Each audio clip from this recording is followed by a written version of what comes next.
In this section, we're going to take a look at how to add, subtract, and possibly multiply several radical expressions together. Now, coming into this section, the presumption is that we know about the multiplication rule of radicals, and we also know about the quotient rule of radicals. Remember, for multiplication rule of radicals, let me just remind it, multiplication rule said that if we have the nth root of a times the nth root of b, where both of these are defined and real, the product is going to be the nth root of ab. That's pretty much what that property or that rule is. And then we have the quotient rule, right? The division rule. And let me write the quotient rule as, again, just a reminder. Where defined, we can write the nth root of a over b as the nth root of a over the nth root of b. Again, the assumption is that numerator and denominator here are both real.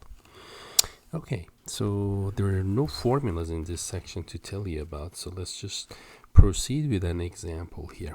Okay, so in section 10.5, we're going to take a look at exercise number 8. In exercise number 8, we have 6 root 5 and plus 2 root 5, and we want to combine those. Now, in order to combine radicals, they must be what we call like radicals. Now, like radicals are those radicals that have the same index, and they must have the same radicand. Okay, remember, the radicand is the part that's under the radical sign. And the index would be like n, for example, right in here. That's right here. See, n, n, n. These are all the indexes. Okay, so then we have like radicals. Now, the way we combine like radicals is as follows. It's very much just like combining, let's say, like terms with variables. So let me just make something on the fly here. Suppose I have 6x plus 2x here, and I want to combine these. Remember how this is done? You have 6 plus 2, you combine the coefficients 6 and 2, we get 8x. That's it. So that's how we're going to combine those radicals. It's going to be 8 rad 5. So you choose the common radical, that's like radical, and you combine the coefficients on the like radicals. And we're done with that exercise. Another example, let's say in this example, we're going to take a look at number 14. In exercise number 14, I have root 6 plus 3 root 6, negative 8 root 6. Okay, and suppose we want to combine these. Now this time we have 3 like radicals. We're combining the first 2 and subtracting from it the third one. Now remember, the coefficient, if it's not written, there's always that 1. You can presume there's a 1 in front of any number or any expression. So 1 root 6, 3 root 6, negative 8 root 6. Well, 1 and 3 makes 4. 4 subtract 8 makes negative 4. Rad 6. And there you have this one, number 14. Now let's take a look at something like number 18. In exercise number 18, I have 9 root 50, and we're going to subtract 4 root 2 from it. Now, the way these two radicals look, they're not like radicals, correct? And you can see that because the radicand here is 50, whereas here is 2. They're both a square root, so that part is okay, but the fact that the radicands are different makes these not like radicals. So sometimes what we can do is we can simplify radicals in the hopes that perhaps somehow we're going to get like radicals down the road. Now with the square root of 50, I can actually break it down, right? The square root of 50, let's write it as product of 25 times 2. That would be 50, negative 4 rad 2. Now, square root of 25 is 5, right? That comes on the outside of the radical, 5. And then we have square root of 2, negative 4 rad 2. Now, 9 times 5, I'm doing this product. 9 by 5, that's 45 root 2. Negative 4 root 2, and we can just subtract. We get 41 root 2. And there's the final answer in this one. As long as we can get like radicals together, then this is doable. Now if I look at, let's say, something of higher index, let's say, for example, let's take a look at a cube root here. Suppose I have cube root of 27 negative 5 times cube root of 8.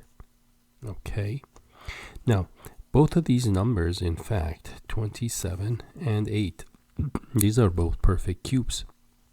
What I mean by that is that cube root of 27 is 3 and cube root of 8 is 2. So this is 3 minus 10, and the answer would be negative 7.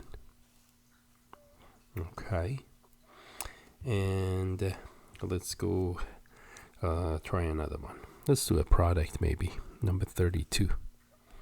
Number 32, I'm doing square root of 3 times 6 minus square root of 3.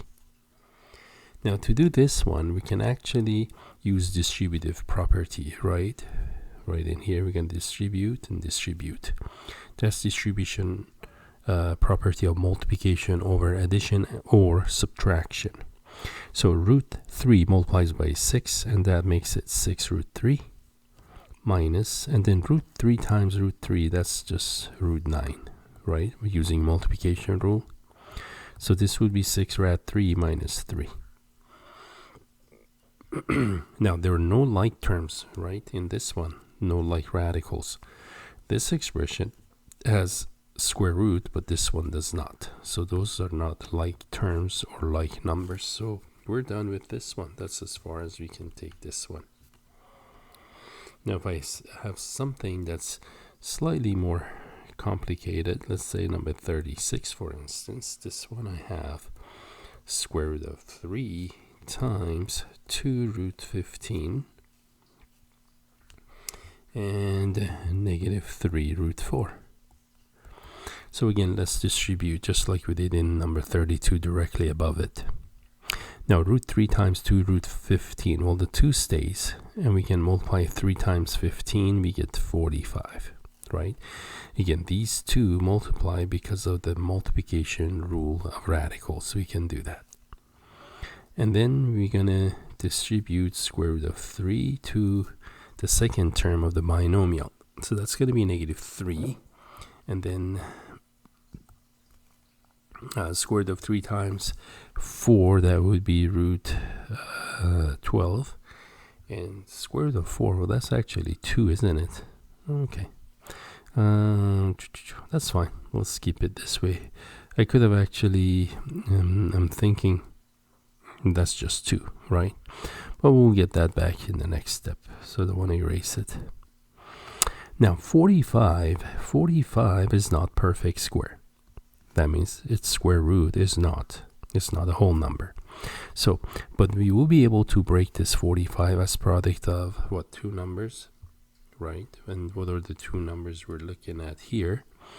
9 times 5 is 45, so that's 9 times 5. And then minus 3, square root of 12, here's 4 times 3, correct?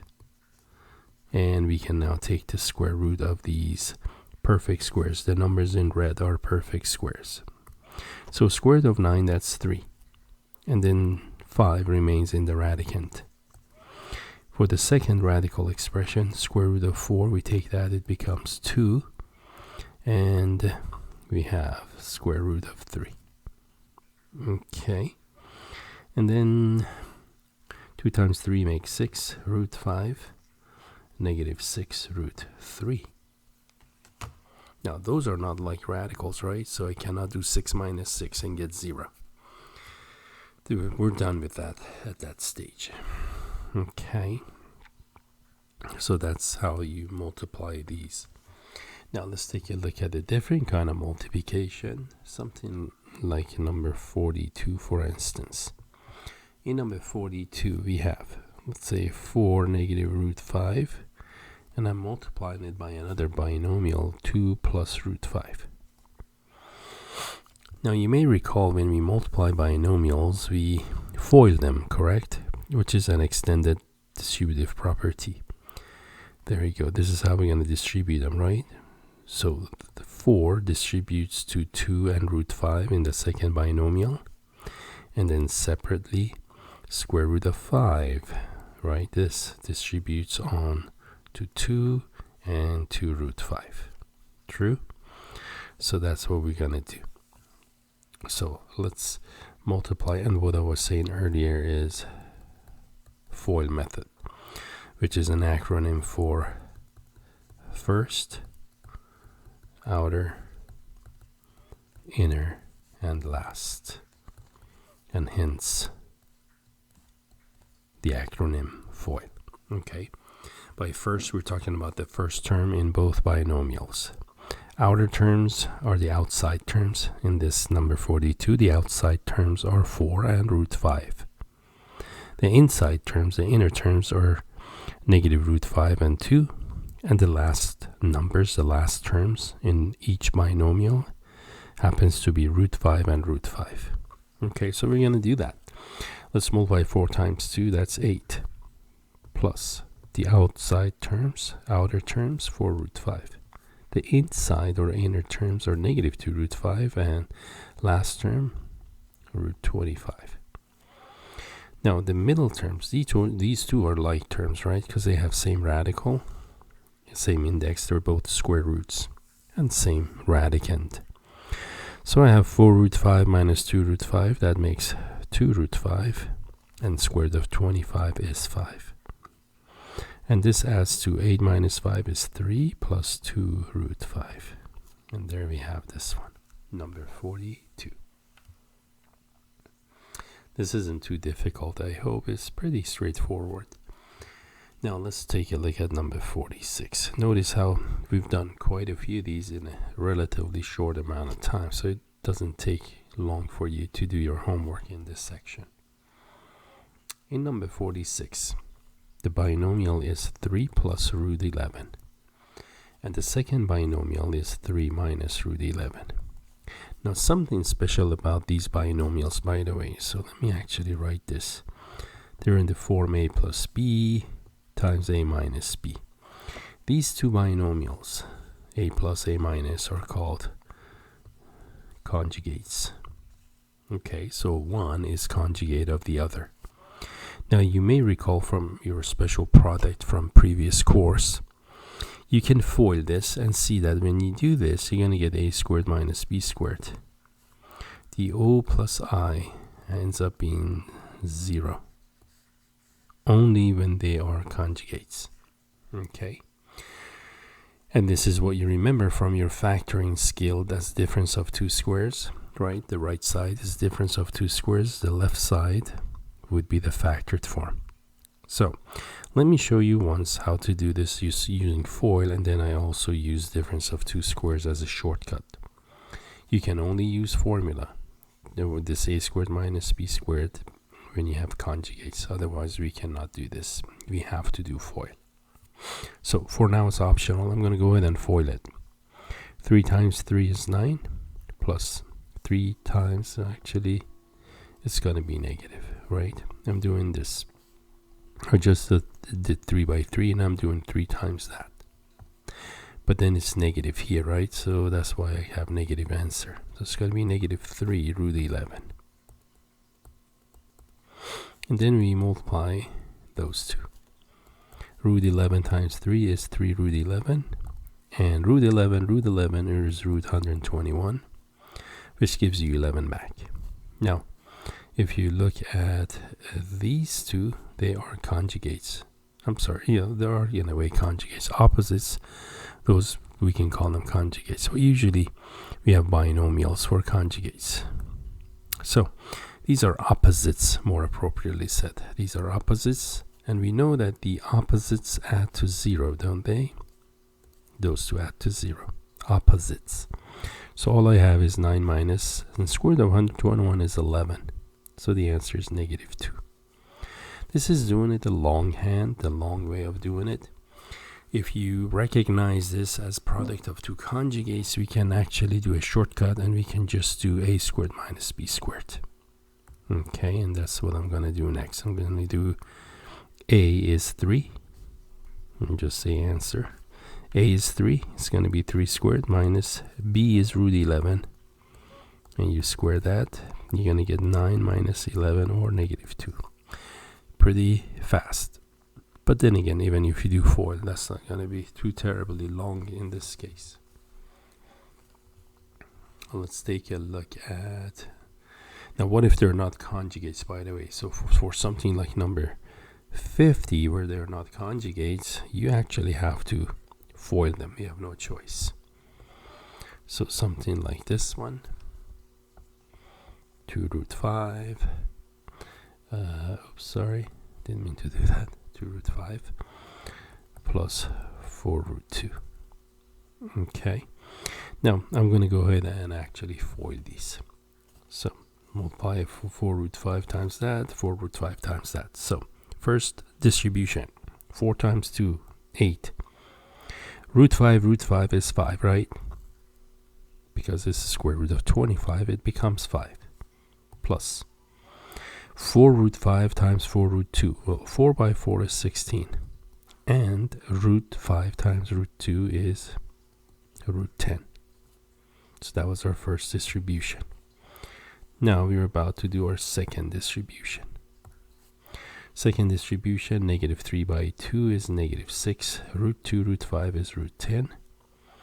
Negative 3 by 4, negative 12. And root 2 is root 4, which is just 2. So it becomes 40. And the two middle terms are like radicals, like terms. 16 minus 6 would be 10 root 10 minus 24. And this would be 40 minus 24 is 16 plus 10 root 10. And there you have that one. We're done with this part. So hopefully that give you enough of exposure to multiplication. Now, we're still going to do multiplication of conjugates, but let's do it in a different setup. Let's do number 62. In exercise number 62, the question asks us to rationalize the denominator. Okay, now in number 62, here's what the denominator in number 62 looks like. We have 5 divided by 4 minus root 5. Okay, now here's how we rationalize. Remember, rational numbers have their own definition. The reason this is irrational, the denominator, because of root 5. Square root of 5 is irrational. So typically what we do, we did this rationalizing business in earlier section, right? Previous section when we talked about the quotient rule. So in this section, the question is, how do I rationalize a binomial? And the answer is, you multiply by its conjugate. Conjugate of 4 minus root 5 is 4 plus root 5. Now we got to do the same thing to the top and the bottom. Now in the denominator, you have conjugates, right? So remember, for conjugates, we can just square the first number minus the square of the second number. In other words, I do 4 squared minus root 5 squared. You're welcome to do FOIL, but the O and the I will add to 0. Now in the numerator, however, I just multiply 5 times the binomial. And I'm going to keep the numerator the way it is right now in factored form. In the denominator, 4 squared is 16 minus root 5 squared is 5. So the answer to this is going to be 5 times 4 plus root 5 divided by 11. And there you have it. Okay, now you're welcome to multiply 5 times the binomial. I'm going to leave it in that form. Okay, now let's take a look at something like number 66, just to practice one more with this. Square root of z over square root of x minus root z. Now, square root of z is here. If you're thinking this, what I'm seeing, that's not legal. We cannot do that. The reason, because the square root of z is not a factor. That means it does not multiply in the denominator, it subtracts. See the subtraction? Had that been multiplication, then this is perfectly legit. But it's not legit right now because it's not multiplication. Okay, so I'm going to remove those. We could not do that. So what can we do? Again, we're going to multiply by the conjugate, which is going to be root x plus root z. Root x plus root z. Now, root x minus root z times root x plus root z. Again, I'm just going to square the first one minus square the second one. And in the numerator, again, you're welcome to multiply it. Let's multiply them because I can see something good coming out of that. We're going to distribute to both terms of the binomial. So you get root x and z makes xz plus root z. That's just root z squared, right? Let me write that another step. Now for this one, we assume the variable is positive, so we don't need absolute values. This becomes root xz plus just z. In the denominator, we just get x minus z. And we are done. Again, it would be incorrect if we cross the z's out. We're not allowed to do that because those are not factors. We are only allowed to cancel factors. Let me do that as a note. Let's say I have a times b over c times b. See the b here and b here? It wears a hat titled factor. So b is a factor. We are allowed to cross out factors. So this reduces to a over c. Now, in this expression, if I have a plus b over c plus b, b no longer has a title it used to. It is now, b is now called a term of an expression, right? It's not a factor because it doesn't multiply. We are not allowed to cross out terms. So with this one, pretty much you're done. You cannot simplify this further. So we are not allowed to cancel terms. We are allowed, however, to cancel or cross out factors, not terms. Okay.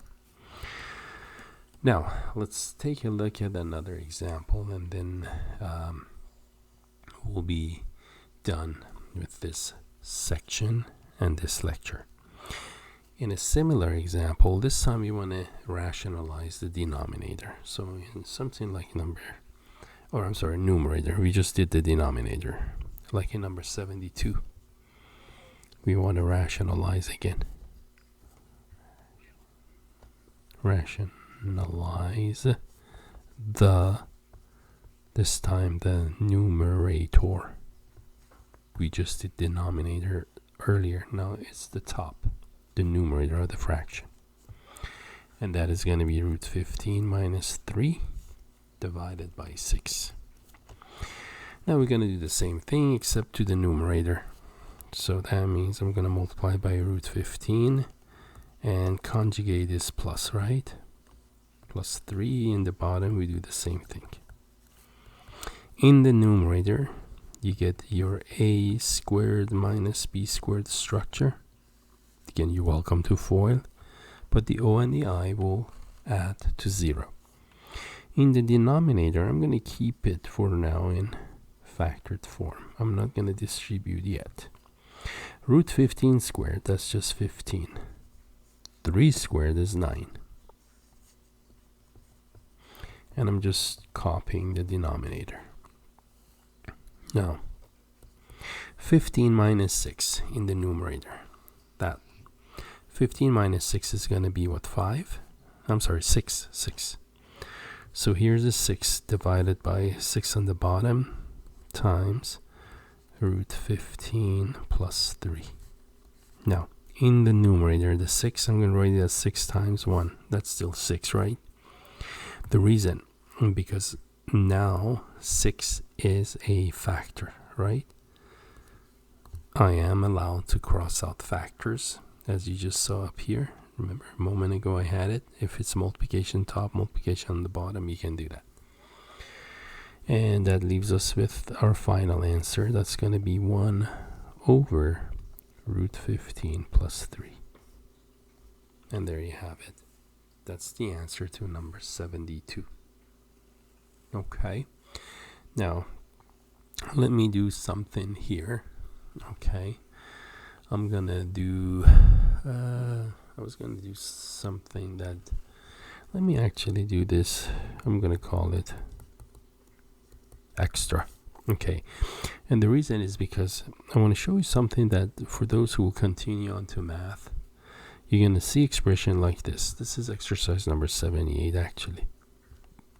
I have not assigned this as a homework, but it's interesting how something like this will work out. Okay. Now, we want to rationalize the numerator. It is a binomial. So I'm going to multiply by its conjugate. That's root x minus h plus root x. Root x minus h plus root x. Okay, that's rationalizing the numerator. Now in the numerator, again, this numerator is in the form a minus b times a plus b, isn't it? And that's going to make it a squared minus b squared. So the numerator becomes root x minus h squared minus root x squared. All over in the denominator, I have h, right? That h times that. It's going to be h times root x minus h plus root x. The denominator doesn't take on a simple form, it's just that. Now look what happens to the numerator. Well, you square a square root, you get the radicand back. Next one, root x squared, you just get x divided by h times root x minus h plus root x. Okay, now in the numerator, we have a couple of like terms, those add to 0. And that makes it what? Negative h over h times root x minus h plus root x. We're almost done with it, folks. In fact, this is our last step. Negative h, I can write as negative h times 1, couldn't I? That's still negative h. Why would I want to do that? Because we can cross out the h's. And when we do, we're going to get an expression that looks like this. Negative 1 over root x minus h plus root x. And there you go, we're done. Notice the numerator has no radical in it. So this is called rationalizing the numerator for this. This kind of expression, you will see it in your pre-calculus again. And you work with it extensively, these types of expressions, in calculus courses. For those who will pursue this, most of you probably won't. That's why I called it extra. So again, I didn't assign this as a homework, but if you plan on going further up the ladder, you definitely want to learn something like this one. Okay, well with that, we are done in this section and with this lecture.